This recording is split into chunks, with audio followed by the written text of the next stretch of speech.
Good morning. Welcome to Sunday Over Easy. Wanted just to share a little bit about my strength, experience, and hope with trying to untie those knots, man, that we think in our life. You know how difficult it is a lot of times to kind of change our behaviors because of how we think. You know, we think we've got to change the behavior, but it's not the behavior; it's how we think that we got to change. So. That's not as easy as it sounds, because how we think is so tied into our ego, you know, and kind of subverting our ego to something more than that is not easy. And I was going to talk quickly just about two ways to do that. I'm going to try to do it quickly. It's not that easy, but I'm going to talk about religion. I'm going to talk about a little bit of neuroscience, you know, and how in religion, you know, usually when we start to feel like a failure, usually when we have it. Not only the first divorce, but second, or we keep having the same issues in life, we keep experiencing the same types of scenarios over and over in different ways, and we're like, what is going wrong, you know?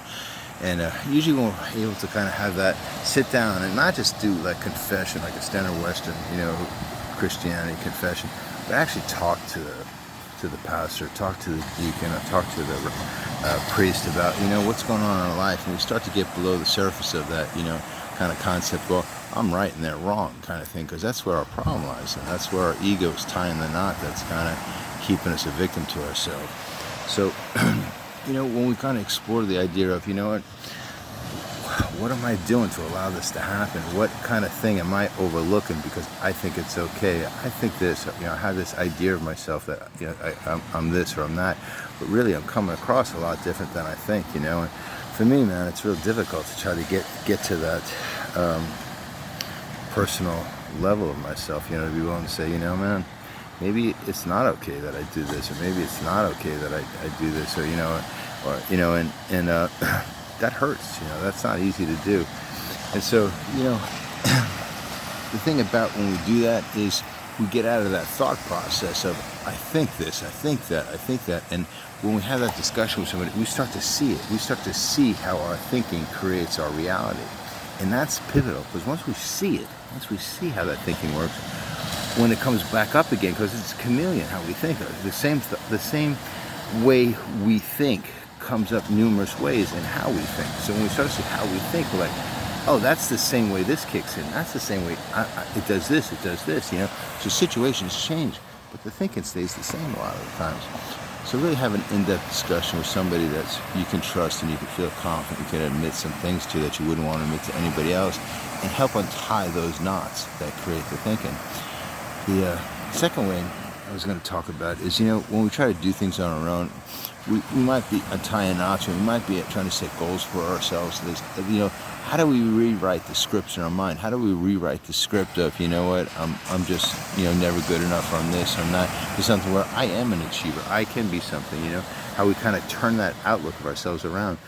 And that requires, you know, terms are kind of erroneous, but, you know, the term neuroplasticity. And neuroplasticity just means we're recreating the brain. We're recreating the way that our brain thinks.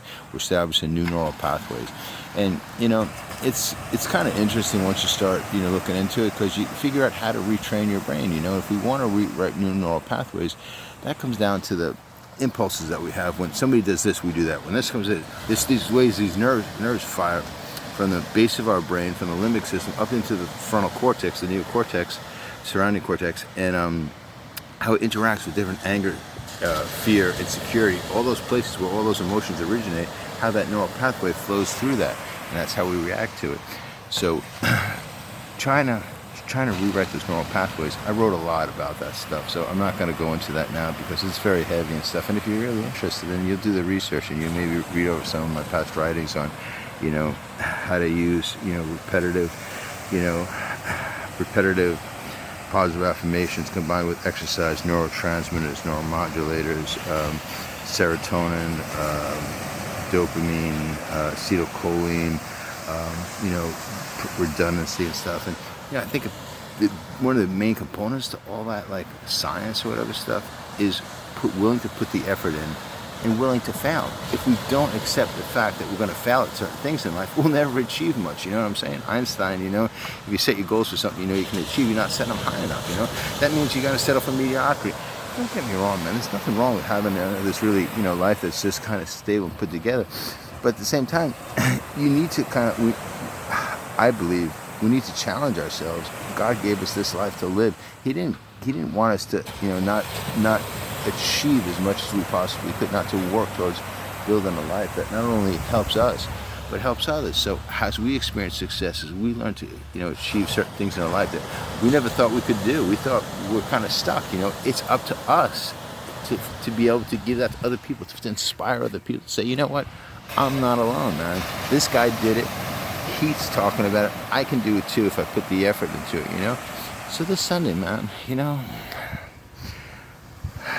it's that ephemeral nature of life that, what, one day we're not going to be watching the sunrise, it's kind of scary to us, but not many people prepare to go through the journey of life to death. We kind of look at it like a wall that we're going to meet at the end.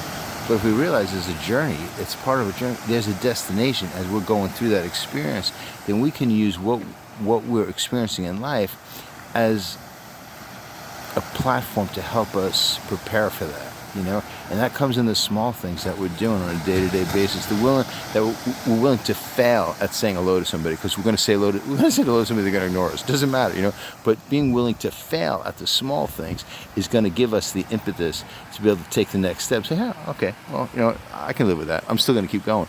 And if we, as Denzel says, I love Denzel. He talks about fail forward.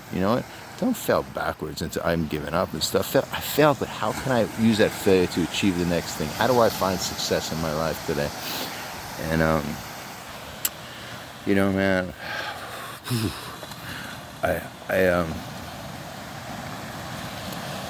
I've experienced a lot in my life, and both good and bad, but, man, they both inspired me to want to inspire other people. And I hope that you find something in this that maybe inspires you to achieve something for yourself, and then help somebody else achieve something for themselves. You know what?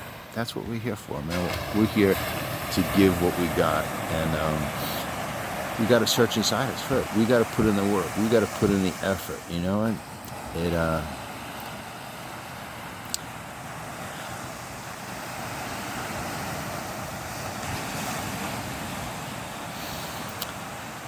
I hope you have a good Sunday today,